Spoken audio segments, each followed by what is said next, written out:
So I think we'll go ahead and get started here. Welcome. My name is Martin Stahovich. I'm the Master of Arms for the Weirton Area Port Authority. One of the roles of the Master of Arms is to provide training to the board officers, committees, and subcommittee members and chairmen on standards that we expect from as a port. Standards such as a code of conduct for actions, business ethics and government ethics, transparency in deliberations and operations of a government agency. We should recognize that the Weirton Area Port Authority is a political agency, public agency of the state of West Virginia, and hence we are subject to the West Virginia Open Meeting Law, also known as the Sunshine Law, excuse me.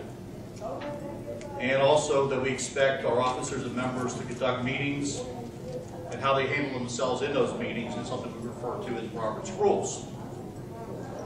Even, for example, my role during those meetings in the area of security and facilitation is defined by Robert's Rules.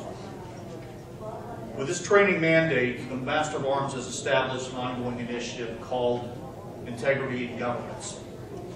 That program includes the execution and administration of written policies on standards that we expect our members to uphold, agreements that board officers, members, volunteers, business partners, and others must execute, for example, confidentiality agreements and non-disclosures. And we provide ongoing training to educate on the standards that we set under this, again, this Integrity in Governance initiative. If we expect our boards and committees to meet our standards, then they need the knowledge and tools to succeed. So, or hence, training is an essential part of that. It should be known, for example, that we deal in a broad federal, state, and local setting, so our needs for standards and compliance are broad. Probably some people in the room probably don't know, for example, that the Weirton Area Port Authority is a federally designated port. You also probably do not know that at least some people here in the room, that our terminals and facilities fall under national security defined critical infrastructure, key resources, subject to Department of Homeland Security guidelines and oversight. Tonight, the training topic is on Robert's Rules. We have a trainer being provided courtesy of the West Virginia State Auditor, Glenn P. Gaynor III. Next month, the training topics will be open meetings and on ethics. Training materials, in this case, provided by the West Virginia Ethics Commission, but we incorporated in that training session. Before we go into our training session tonight, I have asked our sponsor, in this case, Weirton Area Port Authority Chairman B.J. DeFelice, to give you a short summary of the port's mission and progress. As a community, the citizens of Weirton and the surrounding counties of Brooke, Hancock, and Jefferson should be proud of the high standards and transparency of governments set by the port and its chairman.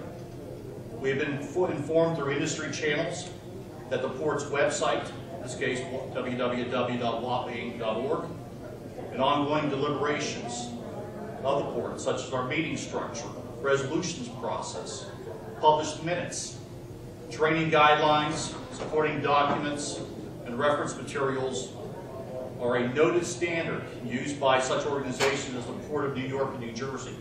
Certainly something far larger than us, but again, setting a model that other people can emulate. So if you're looking for a model of governance, you need to look no further than your own backyard. In this case, the Weirton Area Port Authority. So with no further delay, please welcome B.J. DeFelice, Chairman, Weirton Area Port Authority. Well, I want to thank everybody for coming. I don't have a big spiel other than the Port Authority focus is on commerce and improvement and efficiency and optimization of the movement of goods, which is what runs businesses and the economy. And so as a organization from a project perspective, our focus is to work together to bring the improvements to the infrastructure and everything essential for that commerce to move more safely, more effectively, in full compliance. And we're in an oil industry today, which is a little bit different, a little bit more volatile and dangerous, a little bit hazardous materials. And so a big part of our work is on the infrastructure and commerce side is supporting those businesses and developing the financing models and the infrastructure, engineering designs and capabilities that meet the needs of the oil companies and the steel manufacturers and value-added providers and all those small businesses included. So that's from a high level of the Port Authority. We have a public entity, which is, I'm the chairman of, a nonprofit, and a variety of private companies. And we're here to enable the private businesses to operate effectively and privately invest in our infrastructure, because the big companies, they use most of the infrastructure if you look at the roads. We all do too, but it allows for a sharing of the government's positive strengths and authorities and rulemaking and compliance and public benefit, and the businesses' experience in making money and running businesses. And put those together, you have a sustainable and resilient community where there's businesses conducted. You know, there's not floods from stormwater or power outages. Everything's safe, secure, and resilient. That's the focus. So with that, though, comes a responsibility. It's a lot of money. It's going to take hundreds of millions of dollars to do this. And so fundamentally, ethics and integrity should be a key part of all of our lives, but take all that out, the regular reason to be honest, which we all know, and ethical.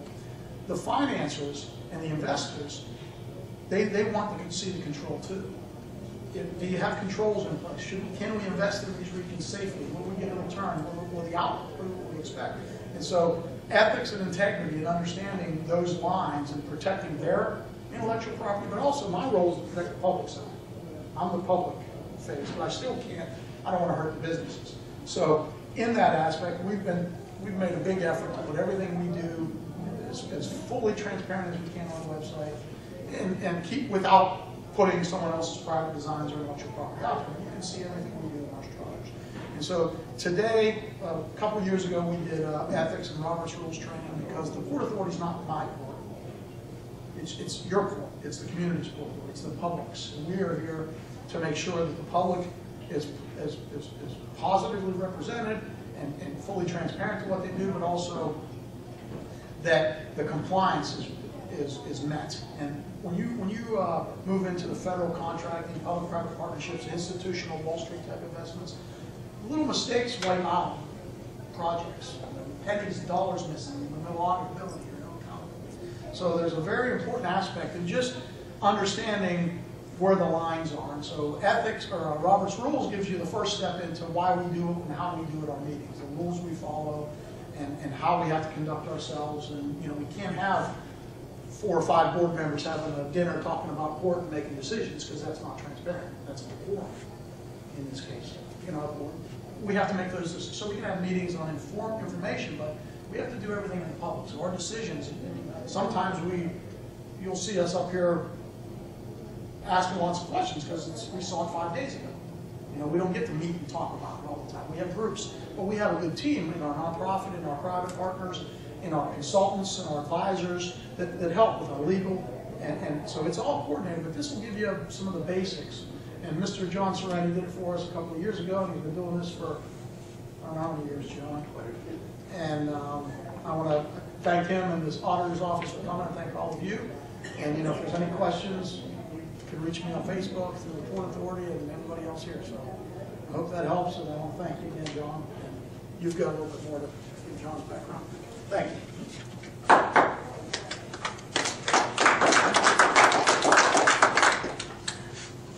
So our topic for tonight, Robert's Rules.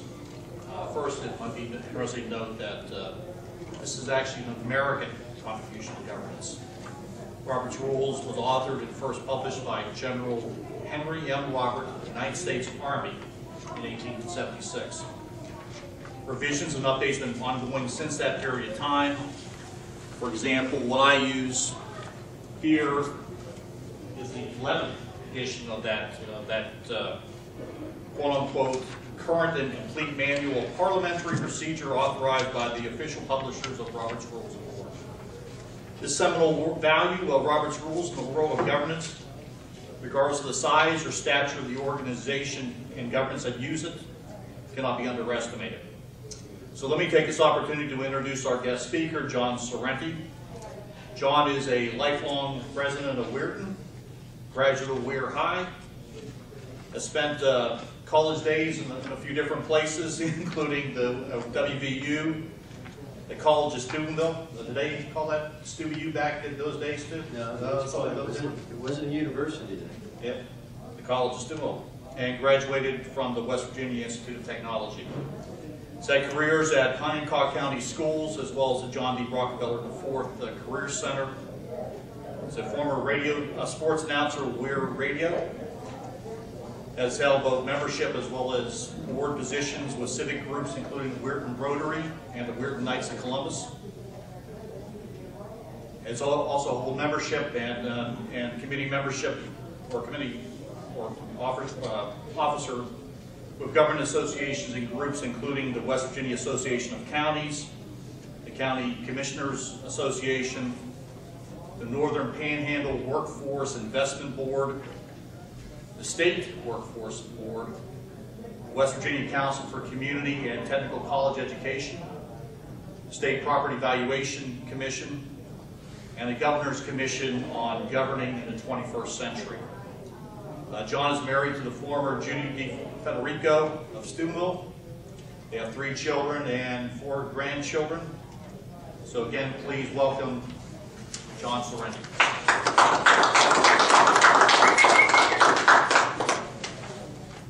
Thanks, Marty. Thanks, BJ. Thank you, everybody. Thanks for coming. I bring you greetings from the auditor of the state of West Virginia, Glenn Gaynor. Auditor Gaynor is a strong believer in training. And so he has hired me as what's called a training specialist. And my job is to travel around the state of West Virginia doing training. Mostly I do it for city and county governments. But I do it for convention and visitors bureaus and also nonprofits. So there's a lot of organizations that have me there. And the auditor pays my expenses and my speaking fees, so the organizations get me free. I'm not good, but I'm free. And that makes me in constant demand. I was, day before yesterday, I was in Moorfield, West Virginia.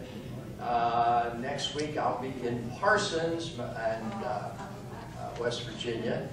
And I'm going to a town I never heard of until they called me, Glasgow. Did you know that there was a Glasgow, West Virginia? I knew there was one over across the pond, but there's Glasgow. It's right below Charleston. And they want me to come and do sexual harassment training for their 12 employees. And doesn't make any difference how big the group is. The auditor says, go and train them. And so I will go and train them. So I think it's a great service that the auditor does. And there's a lot of cities and counties that can't afford training. So they have me come, and as I said before, he picks up the tab, and I think it's really good that he does that. If you've never been to one of my classes before, you know that I always start, or you don't know, but I always start out with at least one story. And the story I have for you this evening is about a 10-year-old little girl who was in a class, and the teacher was talking to them about whales. And he said that even though the whale is one of the largest mammals on Earth, that its throat is very, very small. And that it can only swallow small things like small crustaceans and small fish.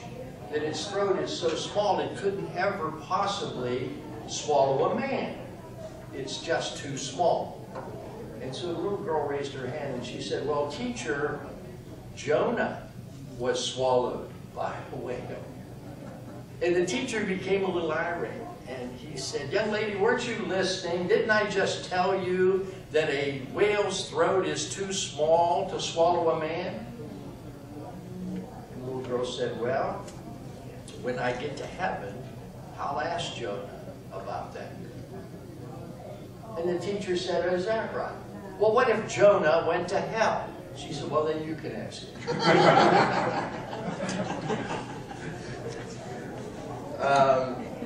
I love that little girl.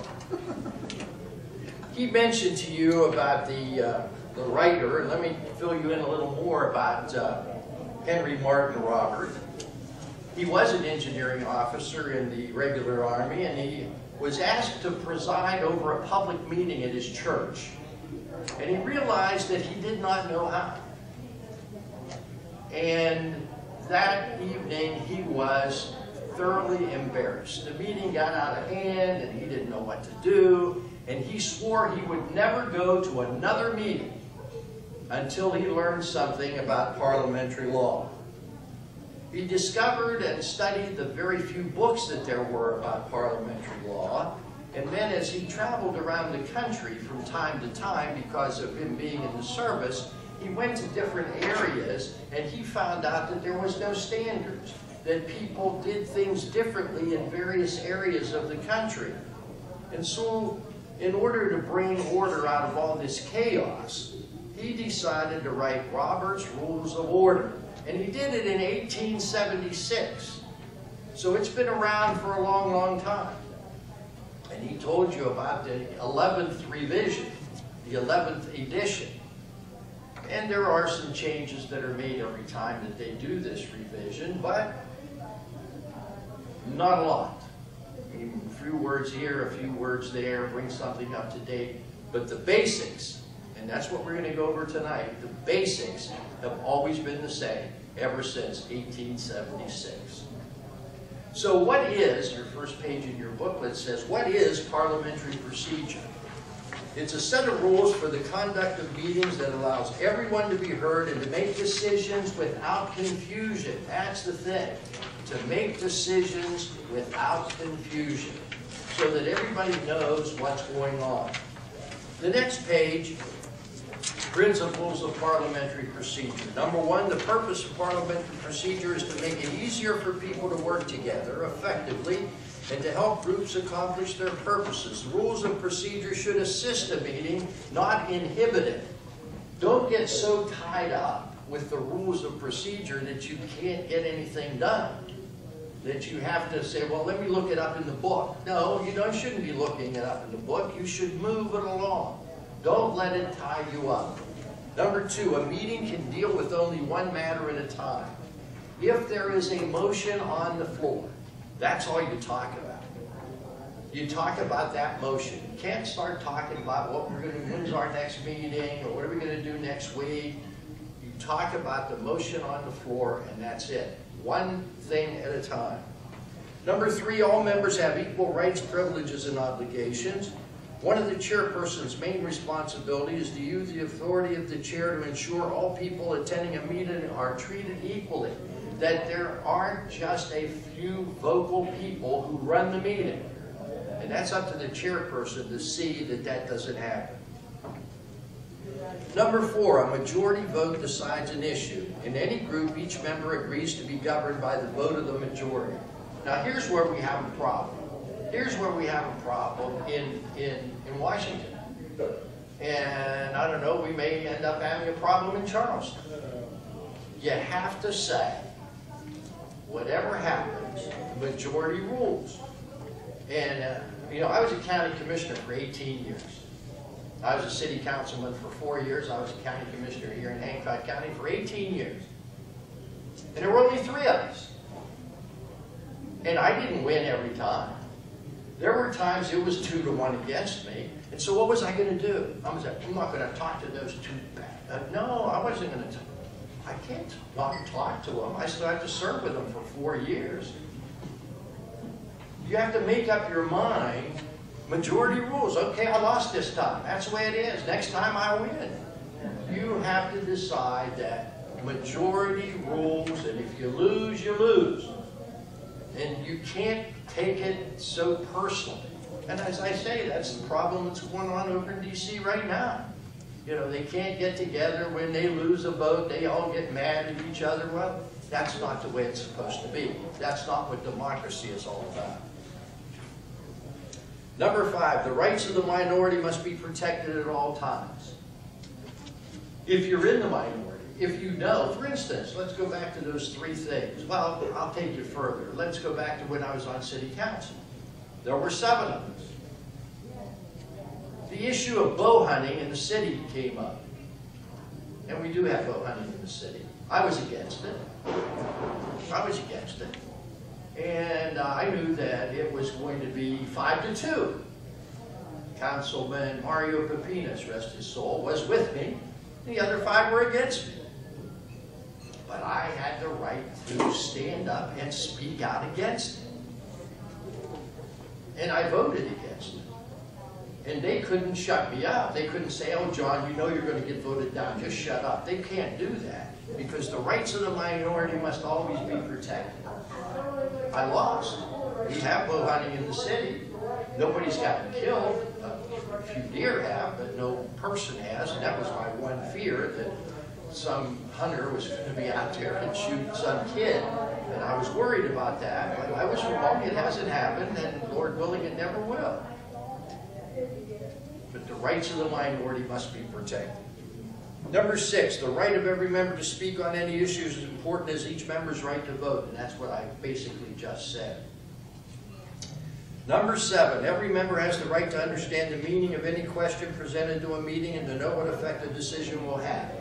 If you are in a meeting and there's a motion on the floor and they're getting ready to vote on it and you don't understand what it is, stop the meeting. Mr. Chairman, point of order. I don't understand what we're voting on. Will you please explain the motion? You have a right, before you vote, to understand the motion. And don't vote on it until you understand it. Why should you? Why should you vote on it? You have a right to understand it and make sure you do. The next page has a sample order of business. Notice it says preliminaries, and then it says call to order. Now, preliminaries are the pledge to the flag and a prayer if you open your meetings that way. And notice you do that before you call the meeting to order. Now, there's a reason for that, especially for governmental entities. You're not supposed to mix church and state. So if you call the meeting to order and then you pray, you're putting that in part of the meeting. And you shouldn't do that. So if you have the prayer and the pledge before you call the meeting to order, you don't worry about it. Now, I will tell you, because I keep up with these things, because I teach this class, that the United States Supreme Court just this year ruled that you can have a prayer after you open the meeting. You can have a prayer within the meeting. But all faiths have to be represented. You can't just have your clerk or your secretary or someone read a canned opening prayer at every meeting. That's what we did up at the county commission. That's what they still do, but they do it before they open the meeting. If you are going to have a prayer inside of the meeting, this month you have a Catholic priest. Next month you have a Protestant minister. The following month you have a Muslim cleric. The month after that you have a Buddhist priest. You have to get all religions represented. That's what the Supreme Court just ruled. So unless you want to go through that, the easiest way is have the prayer and the pledge before you open the meeting, and then you don't have any problems. Then you have the call to order, the minutes, the treasurer's report, the correspondence, and look at number 6. It says unfinished business. What doesn't it say? Old. It doesn't say old business, does it? No, it says unfinished business. Well, we always have old business. No, you don't. Old business, if it's on the agenda, signifies something that you passed a long time ago. And now you want to bring it back before you to vote on it again. Maybe you want to reconsider it. Unfinished business is something that was left over from the last meeting. Maybe the meeting lasted too long, you didn't get to the last 2 items on the agenda. So now that would be unfinished business, and it would be on this agenda. Or maybe something was tabled at the last meeting. So that would be on the agenda as unfinished business, because it's unfinished business. So it's not probable, but it's possible that you could have on your agenda old business and unfinished business. If you had something that you're going to reconsider from months before, that would be old. If you have something that was left over from the last meeting, that would be unfinished. But don't characterize everything as old business. That's not proper under Robert's Rules of Order. Committee reports, then look, new business. That hasn't changed any, it's new business. Then announcements, and then adjournment. Now, many people, many organizations will, before they adjourn, if they have a speaker, that's where they put the speaker, right before they adjourn. Now, as someone who does a lot of speaking at a lot of places, let me beg you, for all speakers, let me beg you, please, as soon as you call the meeting to order, let your speaker speak and let them get out of there. They don't want to sit through your business meeting. I once went to a city that they were considering, I was at the end of the agenda, they were considered building a water tower on this hill above the town. They had to have an engineer come in and talk about the environmental impact study, and then they had somebody else come in and talk about funding, and they said an hour and 20 minutes. I sat and listened to a water tower that I was never going to get any water out of. It was 150 miles from my house, but I had to sit and listen to them. We don't want to do that. No speaker wants to hear your business. If they want to, let them stay, but put them up at the beginning of your meeting so that they can speak and that they can leave. They really don't want to hear it. Then the adjournment. Now I'm going to go to the next page and talk to you about something that is, I am changing the structure of a lot of agencies and so forth all over the state of West Virginia, because I'm teaching something that is on 1970 edition. It's on pages 405 to 406. I don't know what it is in that edition, but it's on page 405, 406 in the 1970 edition, and it's procedure in small boards. Small boards. You are doing some of them. If you have a board, you're doing some of these things, but you're not doing them all, and you should. You should adopt the procedure in small boards. Now, what's a small board? 15 or less. 15 or less. So most city councils, most county commissions, all county commissions are a small board. First dot there, members are not required to obtain the floor before making motions or speaking, which they can do while seated. Now, I'm sure that that's what you do at your meetings. You don't stand and say, Mr. Chairman, may I be recognized? You don't do that. You sit in your chair and you just talk. Well, that's a procedure for a small board. The second one, look at this. Motions need not be seconded. Oh, how about that? Are you kidding me? John, we've been seconded motions. No, you don't have to if you're a small board. I can tell you this, I've been out of the county commission. I was a county commissioner for 18 years. I've been out of there for 8. The Hancock County Commission hasn't seconded a motion in 26 years. Hancock County's still here. It didn't fall off the top of West Virginia. Nothing happened. You don't have to second motions if you're a small board. It's a waste of time. Let me tell you how much of a waste of time it is. Let's say you're not a small board. Let's say you're a bigger group. Roberts says the name of the person who seconds a motion does not go in the minutes. That's what Roberts says. Oh, you've been putting them in there for a long time, haven't you? Well, you don't do that. Even if you're a group of 200, you don't put the name of the person who seconds the motion in the minutes. Why? Well, here's why. Let's say we had 100 people in here. And John Serena gets up and says, I move we participate in the 4th of July parade. Second. Uh-oh. Who was first? Oh, wait. Let's get the instant replay. We get the hood out and go under the hood and see who was first. Well, you wouldn't want to put the wrong person in there, would you? I mean, if she seconded first and he seconded second, I put his name in, then the minutes are wrong, aren't they? That's why. The name of the person who seconds a motion does not go in the minutes. Well, how do you put it in there? Here's how you put it in there.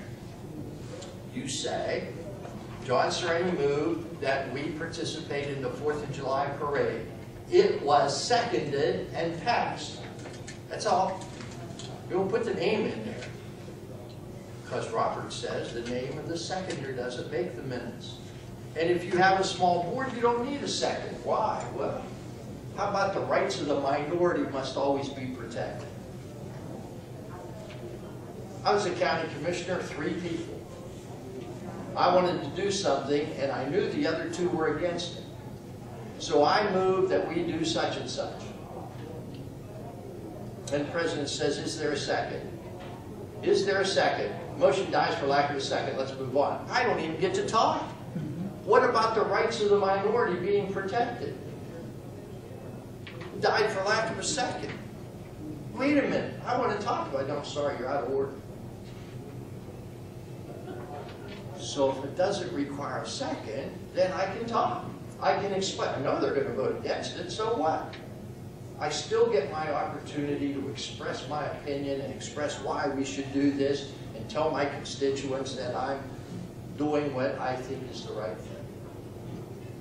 So in a small board, and I can tell you that the city of Wellsburg, I just went down and did their class, and their attorney called me and I told them how they should do it, that they should adopt these rules for small boards and cite the page number and everything and adopt that formally as the rules that they're going to abide by. As I travel around the state of West Virginia, go into a town or city, and many times they'll have the government on TV. You know, you can see the county commissioner, city council, or whatnot on TV, and I watch it. And I watch it and see that they don't second the motion, and then I go have a drink. Because I know it's because of me that they're doing that. They learned it from me, and you know, so I'm making an impact around the state as far as city council and that are concerned, but you don't need to. Look at the next one. There is no limit to the number of times a member can speak to a question, and motions to close or limit debate generally. That's what you're doing now. You talk about it back and forth over, you know, and so forth. You talk about it. You don't stand up and say, I'm going to do this, and then sit down, and then you talk. The chairperson need not rise while putting questions to a vote. I'm sure that every time, well, we didn't do it at City Council, where the mayor stood up and said, all those in favor say aye, all those opposed, no, he sat down. And how about this last one? The chairperson can speak in discussion without rising or leaving the chair. Under strict Robert's rules, if the chairperson wants to talk about the motion that's on the floor, the chairperson, and this is in all groups, large groups, small groups, whatever, the chairperson is not allowed to express an opinion from the chair. Because this is a very powerful position. You know, he can shut off debate, he can close meetings, he can do a lot of things, he or she. So they're not allowed to speak to an issue while sitting in the chair. If they want to talk to an issue, and you'll see it happen in the legislature, you don't see it happen in government in DC much, but I've seen it happen in the legislature, where the Speaker of the House will step down. They'll go over and they'll pick a member and hand them the gavel.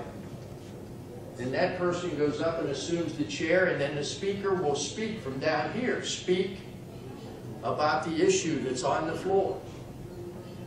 And then when he's done speaking, he goes back up and he takes the gavel and he assumes the chair again. Well, that's the way it's supposed to be. When you go to Rotary and there's 25 people, the president's not supposed to say anything from the chair. Truthfully, in Robert's rules, not supposed to. But they do. And in small groups, you do. So you might as well adopt these things and do them all. No seconds. Sit down. Speak from the chair. Adopt them all. And move meetings along. No reason to second motions. Name doesn't get in the minutes.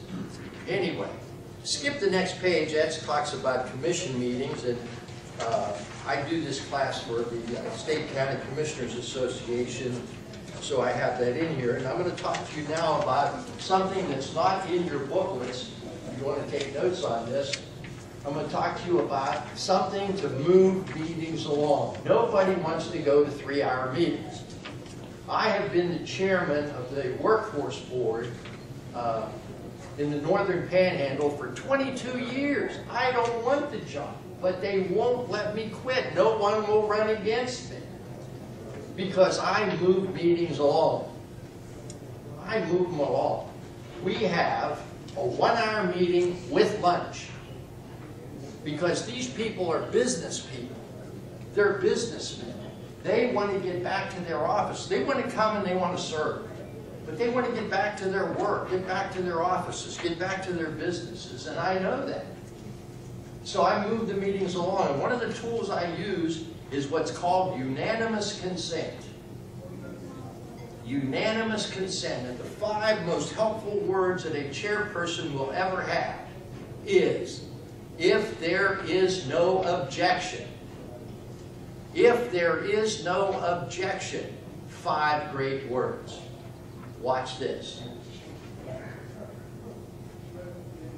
You have the minutes before you. I move that we approve the minutes. Is there a second? Second.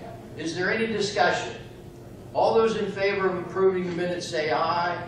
All those opposed say no. The minutes are approved. Now that's the way it generally goes, right? How about this? You have the minutes before you. If there's no objection, the minutes are approved. Let's go. If there's no objection, why are we standing around for? Has the rights of the minority been protected? Sure, because if somebody wants to object, they have the opportunity. Then we'll go through all that other stuff. But if there is no objection, let's keep going. And you can use that so many times. Let's say that you move something. You put a motion on the floor. Once you do that, that motion no longer belongs to you. You can't, 5 minutes later after there's some discussion, say, Mr. Chairman, I've changed my mind, I want to withdraw that motion. You can't do that. Because the motion doesn't belong to you. The only way you can withdraw it is if the body votes to allow you to withdraw it. That's the only way you can take it back. So the chairman would say, if there's no objection, John can withdraw his motion. We're done. Now if somebody objects, yeah, you got to go on. But if there's no objection, move. Now, how many of you have been to a meeting where there's an election? And you're going to elect 5 offices: chairman, vice chairman, secretary, treasurer, and sergeant at arms. 5 offices. And the nominating committee has put a slate of offices down there, and there's 1 person for each job. And there's not going to be any more nominations because hell, nobody wants the jobs. So you know how it goes.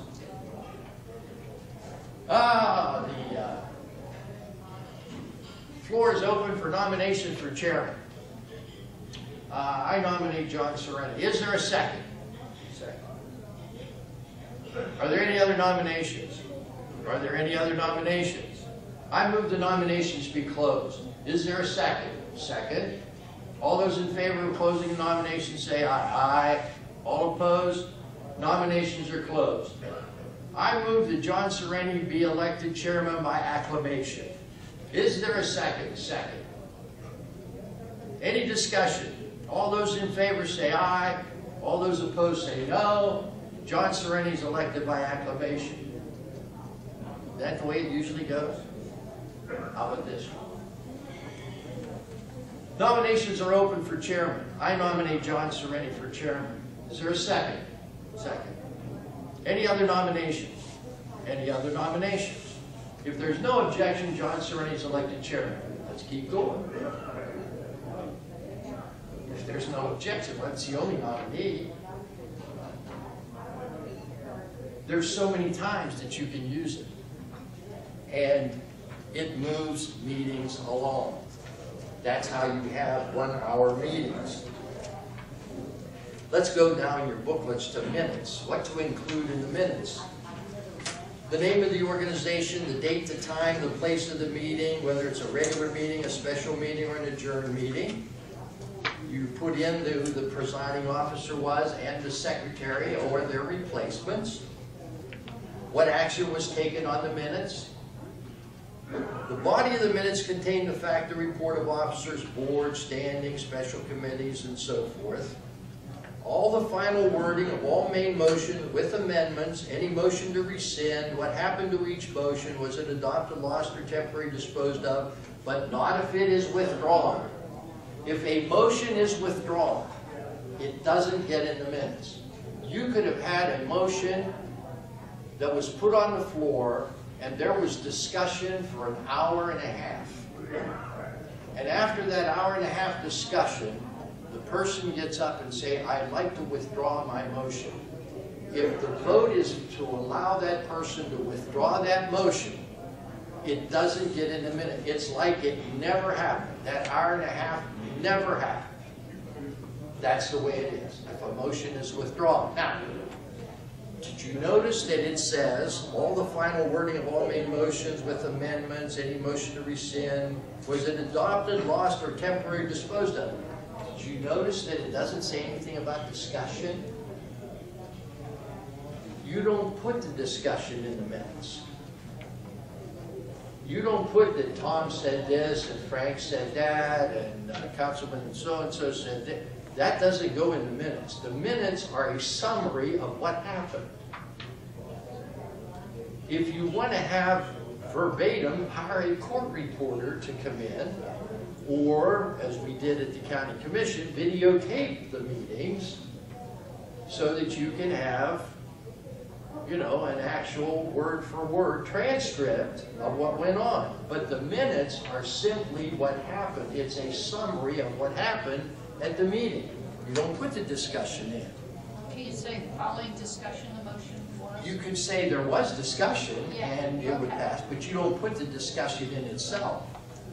No. The name of the maker of the motion is included, but not the person who seconds the motion.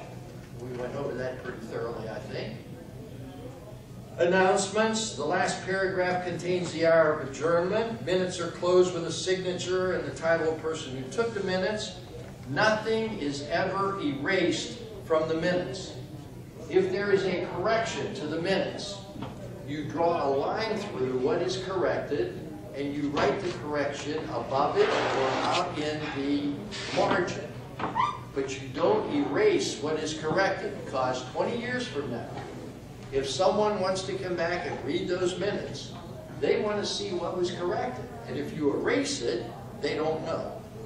They can see the correction, but what was wrong? What did they correct? So you draw a line through what's being corrected, put it above it, put it out in the margin. You don't erase it. Nothing's ever erased. When the minutes are approved, the word approved and the secretary's initials and date of their approval are written below the minutes. Now, could happen with the Port Authority. I don't know that it will happen with any organization unless you're with a governmental agency, but it could well happen with the Port Authority. Let's say that they have a meeting and minutes are taken. And because there's something controversial, the press want a copy of the minutes. The Open Meetings Act says that you should have the minutes available within 48 hours. So they get the minutes ready, and here comes Channel 9, Channel 7, WIR, WR, they all come. They want a copy of the minutes. Now, that's fine. Here's the minutes, but you make sure that on the top and throughout the minutes that it says draft. That it says draft. because those minutes are not actually the official minutes of that meeting until they're approved at the next meeting. Then they become the minutes of the meeting. Up until that time, because they could be corrected. Tommy Bag of Donuts might have come in late, his name's not there. So they may add that next time. The press could say, yeah, everything was there except Tommy Bag of Donuts didn't show up. Well, yes he did, but we haven't had time to correct them yet. So that's why you write a draft. Make sure that if you release minutes before they're approved, that it says draft on them, and then when they're approved, the secretary will write approved, and they're now approved. Now, the next thing is, you see that it says, I move that. You see that? I wish I had a font on my computer. I really wish I had a font that was like this. I wish I had a big font. Because that's the way you're supposed to put a motion on the floor. That's what you're supposed to say. I move that we do this. I move that we do that. Not, I make a motion. Are you kidding me? It makes me sick when I hear, I make a motion. You can't make a motion. There's not enough lumber to make a motion. It's I move that we do this. I move that this happens. Not I make a motion. How about this? So moved. Oh, that drives me crazy. I have no idea what I'm voting on. So moved. Councilman gets up and says, you know, I think we should build a playground down there on the corner of Booker Street because, you know, my wife used to live there a long time ago, and her and her sister, they used to go down there and they'd play on one of them things that go round, and then they had a sliding board. They had 6 swings. Guy goes, so moved. So moved what? So moved that we have a round thing and a sliding board? What's so moved? Oh, I meant so moved we build a playground. Well, that's not what you said. Why didn't you say I move we build a playground on Booker Street? Why didn't you say that? So moved, forget it. I move that we do this. I move that that happens. Not I make a motion. And you never make a negative motion. I'll give you an example. I move that we don't participate in the 4th of July parade. Now, if I vote yes, what's that mean? What if I vote no? What is it? If I vote no, it means we do it. Because I voted against don't do it. You see why it's that's not good? The right way to do that would be, if you don't want to do it, you move that you do participate in the 4th of July parade and then vote it down. Then you won't, and then everybody knows what they're voting on. I move we participate in the 4th of July parade. No. I know what I'm voting on and I know how I'm voting. But if you make a negative motion, boy, you're playing with fire there. So don't make negative motions. All right, let's talk about tabling. The proper way to say it is not, I move we table that. That's not the right way. The right way is to say, I move we lay this on the table. I move we lay this on the table. Now, a lot of people think that if you lay something on the table, you kill it. That's not true.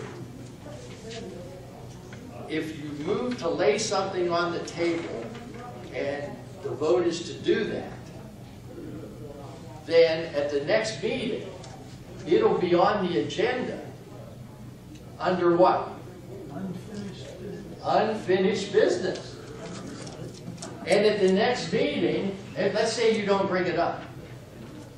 At the next meeting, it'll be on the agenda under unfinished business.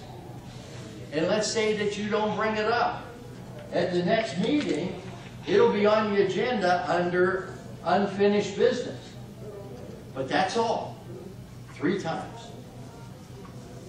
It's not brought back up 3 times. Now somebody could bring it up again later. But it'll be on the agenda 3 more times. So you didn't kill it. You simply tabled it. You want to kill something? Here's how you do it. You move to postpone indefinitely action on this item.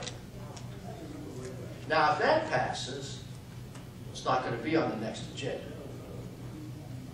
Because you postponed indefinitely action on. Now, that doesn't mean that somebody can't get it on an agenda, but they have to go through the process to get it on the agenda. It's not going to be on there automatically like something that's tabled. So you would move to postpone indefinitely action on this item, and if that passes, virtually it's dead. Now, they just did that in the Senate in West Virginia. The Republicans didn't have enough at a meeting, at a committee meeting. There were more Democrats than Republicans at the committee meeting, and Kessler from down the road here moved to postpone indefinitely action on this item, and it passed 6-5 because there were more Democrats there than Republicans.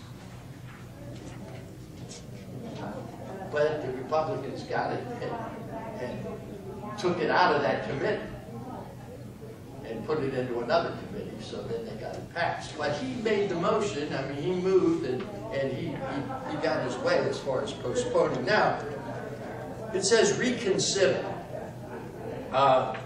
This is something, to reconsider something that was defeated at this meeting. We defeated something maybe by a vote of 10-9. And so we had a recess for 15 minutes, and we've talked to a few people, and I think now that we have enough votes to pass it. So I want to reconsider this. So I come back in, and the only person that can move to reconsider something is someone who voted no. Someone who voted no can move to reconsider it. Because if it was somebody who voted yes, I mean, we could be bringing it back up all night. But it's someone who voted no. Now, Robert Byrd, you know, he was a master of the Senate rules and a master of Robert's rules. And Senator Byrd, a lot of times, if he wanted to pass something when he was on the appropriations chair, when he was chairman, he would, if he knew he didn't have enough votes, he would vote no. So that gave him the opportunity to bring it back up. Once he made enough horse trades to get enough votes to get it passed, he voted no, and then he could bring it back up. Now, this has to be done at the same meeting. Where something is defeated, it has to be done at the same meeting. And you said, well, Robert Byrd did a couple months. Well, you have to understand, Congress has sessions. And it would be brought up within the same session, so it's, you know, it's okay. Same session. Now, rescind. To rescind something cancels the previous action. To rescind something. Something happened 3 months ago. We were going to build a playground on Booker Street. And we got the bids in, and we found out it was going to cost much too much money to do that. And so we don't want to do that anymore. So we bring that back before the group, and we rescind that action. We're not going to do that this year. Now, with an organization, let's say you belong to Rotary, Kiwanis, and that's easy for like a city council. But for an organization, it's a little different. If your organization wants to rescind something, if you notify all your members that this is going to be brought up at this meeting, then it takes a simple majority to change it. If you don't notify all your members, then it takes 2/3 of the people present to change it. 2/3 majority if you don't notify everybody. That's to protect the organization. Now let's talk about a point of order. Point of order, I told you that the chairperson is very powerful. And sometimes they let that power go to their heads.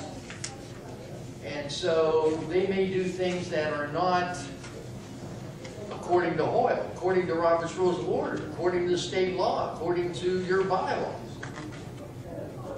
And so if that happens, you just stand and say, point of order, Mr. Chairman, I don't think that what you just ruled is proper. I don't think that's the way our bylaws read, and I'd like to have you rule on it. Again, I think you made a mistake. So you can make a point of order any time to try to get the organization back on keel, get the chairperson back on what they're up to. Recess. Any member can call for a recess. If it's up to the chair whether or not to grant it, and if the chair doesn't grant it, then there could be a vote. Or the chair could do what? The chair could say, if there is no objection, we'll recess for 10 minutes. Question or point of privilege.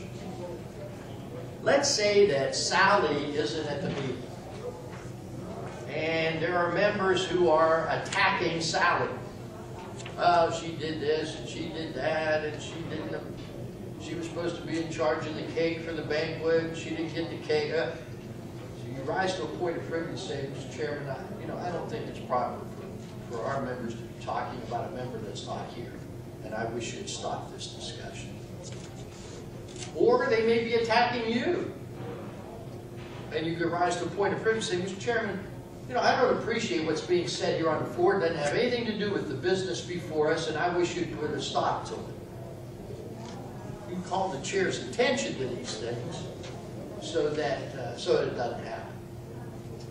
All right, let's talk about amendments. And the simplest way for me to talk about amendments is to give you an example. Amendment is a motion to change, to add words to, or omit words from an original motion. So let's say at a city council meeting, a council person gets up and says, I move we buy a new sign at the entrance to the city. Okay, well, there's some discussion and so forth. And, fellow says, we have more than one entrance, and there's no money there. We don't know how much are we going to spend. So I move to amend the motion to say not to exceed $50 at each entrance to the city. So there's a second, and there's discussion now on the amendment. And they talk about it for a while. And said, $50 is not much. Sign. He said, I move to amend the amendment to read $100 instead of 50. Strike out 50 and put in 100. So there's discussion about that. So now we'll vote on the amendment to the amendment.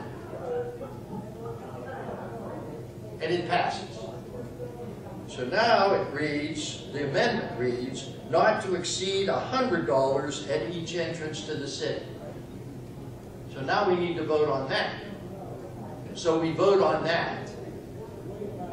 And that means the original motion is amended. And now the original motion says, I move we buy a new sign not to exceed $100 at each entrance to the city. That's the main motion. And the guy who made that motion said, this has gotten out of hand, and I've had second thoughts. I want to withdraw my motion. So the chairman says, if there's no objection, John can withdraw his motion. And I said, well, if you don't want to, no objection, all done. All those amendments, all that work, down the tubes. So now he stands up and says, I move we buy a billboard to each entrance to the city for $250 each. And that passes, and there you go. So you see, sometimes when you start amending things, you end up with something better than what you originally started. Because you have discussion, and you have guys have new ideas and so forth. or that motion could have passed. But you see, and by the way, we had an amendment, and we had an amendment to the amendment, and that's as far as you go. You can't have an amendment to the amendment to the amendment. You can have an amendment to a motion and an amendment to the amendment, and that's it. You don't go any further. If it needs to be done, you withdraw it, yes. So, since they withdrew it, that doesn't go in the minutes? Nothing. Only the billboard goes. That's it. All that other stuff didn't make the minutes. Now, it's probably all written down. Throw it out. All right, let's talk about debate.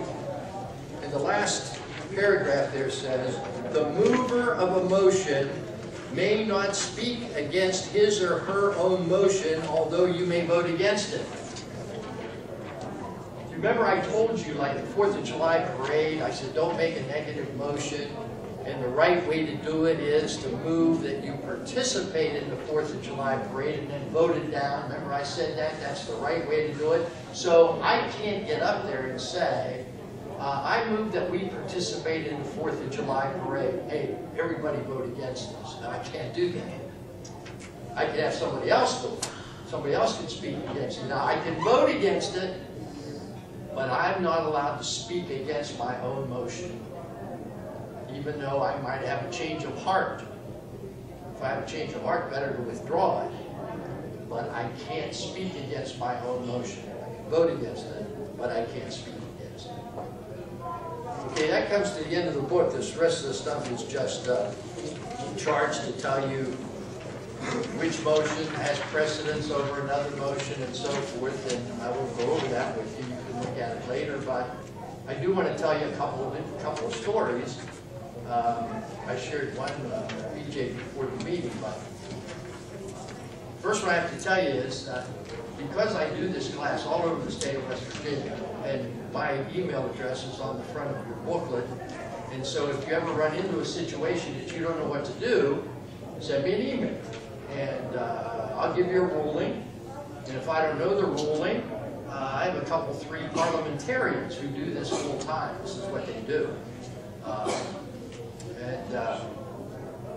I'm in touch with them, and they'll tell me. There was a library board in the Eastern Panhandle that was appointed by a trust. It wasn't appointed by the city or the county or anybody else. It was appointed by a trust to oversee funds for this library. 5-member board. And they were a self-sustaining board, which meant that if somebody died, if somebody moved out of town, if somebody resigned, that board appointed someone. They were self-sustaining. Well, because of a death and somebody moving out of town and somebody resigning, 3 members of the board left. That left 2 members. Now, of a 5-member board, a quorum is 3. So they didn't have a quorum. They couldn't conduct business.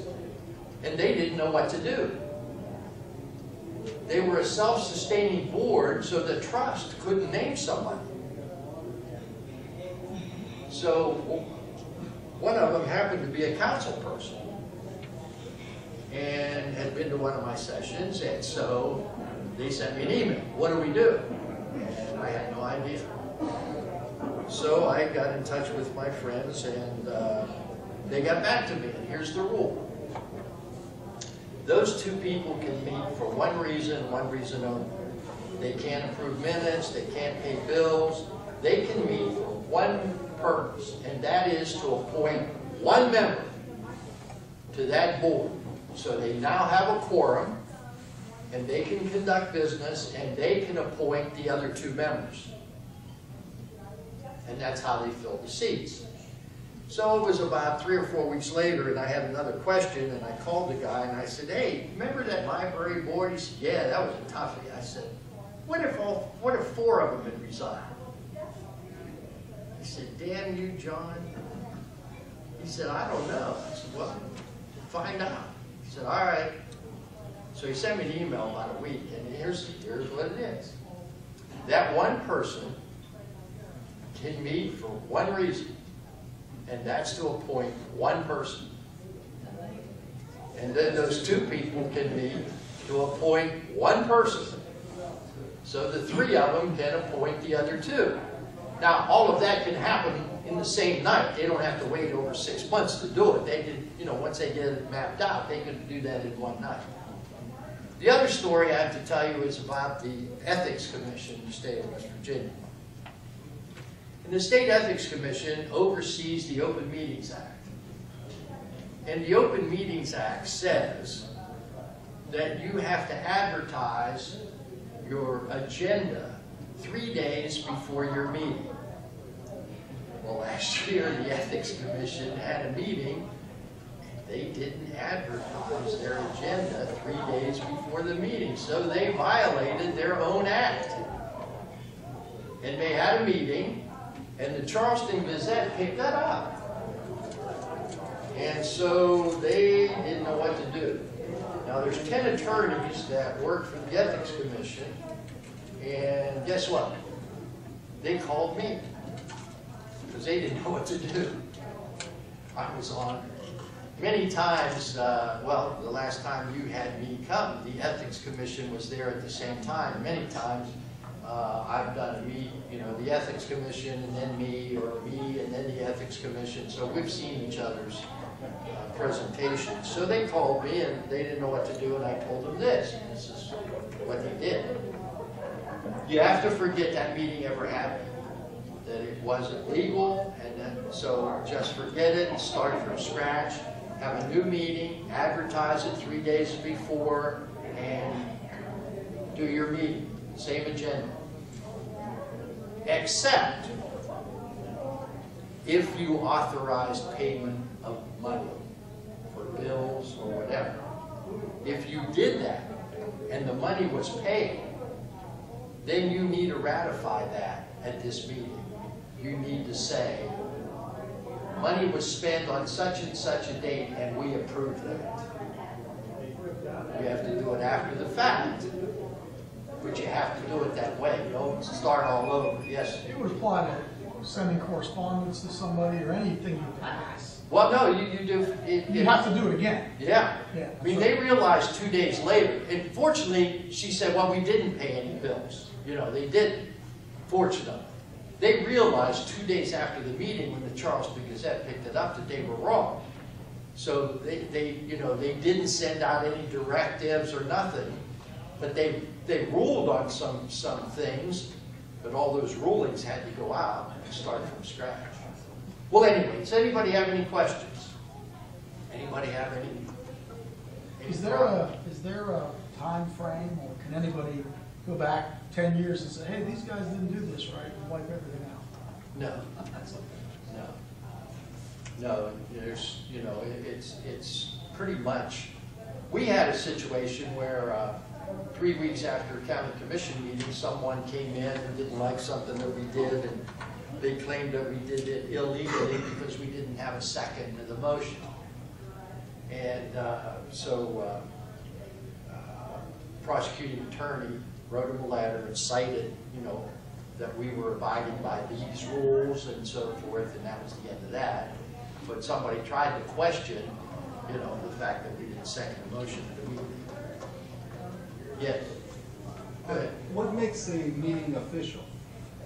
Just being A quorum? a quorum? Yeah. A And you quorum have- makes it an official meeting. That's basically all you have to have? That's right. And if you don't have a quorum, well, then it's not an official meeting.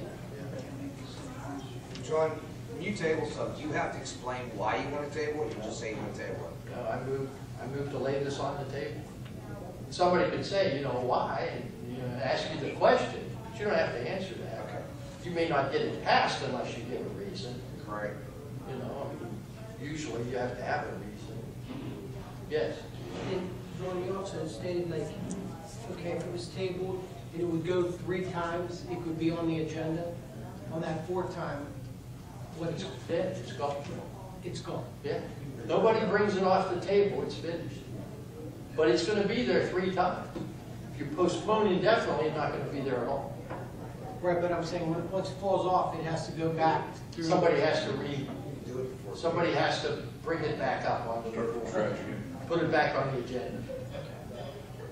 Anybody else? Yes. We did do the negative thing once. It just created. Sure, it's a mess. Yeah, so we tried to, there was something that had been in the committee, it got brought forward, we don't want to do this, and then it got voted that we don't do this. And then it just, they had to do it all over. I'm warning people about that all the time. Everybody sat there, it's like, now what did we vote? That's right. It makes sense, you realize it afterwards. Yeah. Anybody else? I have a question. Yes? So Robert's rules doesn't make the meeting official, whether you try and follow their rules or his rules or not. No. See, some organizations don't abide by Robert's rules. No, some organizations say, we just abide by our bylaws. Now, understand this, that Robert's rules is there as a tool. And if you adopt it, you're going to go by Robert's rules, and most organizations do. All government agencies do. If you have bylaws, they supersede Robert's rules. State law supersedes Robert's rules. Anything above it supersedes Robert's rules. For instance, I said to you that a majority rules. What could be in your bylaws that you have to have a 2/3 vote on everything? Well, if that's in your bylaws, then that's the way it has to be. It's 2/3 vote, regardless of what Robert's rule says about majority. Forget that. So your bylaws would supersede it, but no, it's just because you follow Robert's rules doesn't mean. If, let's say that you had, let's go back to that board, you had 5 members, but only 2 were there. They could have followed Robert's rules and done everything right. They didn't have a quorum, so it wasn't a meeting. Yes. Is the quorum, is the quorum based on the number of available seats? Again, Or it the goes, number of, like, it's, nobody's appointed to some seats? Number of filled seats. it goes sometimes to your, again, to bylaws. Roberts would tell you that it's the 50% of the people present. Some organizations, 50% of the membership. So if you have 100 members, then 51 is the quorum. So if you have 40 members show up, under Roberts, 40 members, 21 would be enough. But in their bylaws, it says members. So there's a case where bylaws supersede Roberts. What else?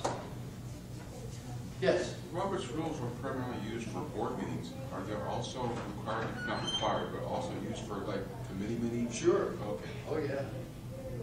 If an organization adopts Robert's rules for their organization, then any committee or anything else that meets under that organization should abide by Robert's rules. Or would that be subject to the bylaws? Could be. If the bylaws say we will run our organization according to Robert's Rules of Order, then all of the committees and so forth would have to be, unless it says committees don't have to abide by Robert's Rules. Anybody else?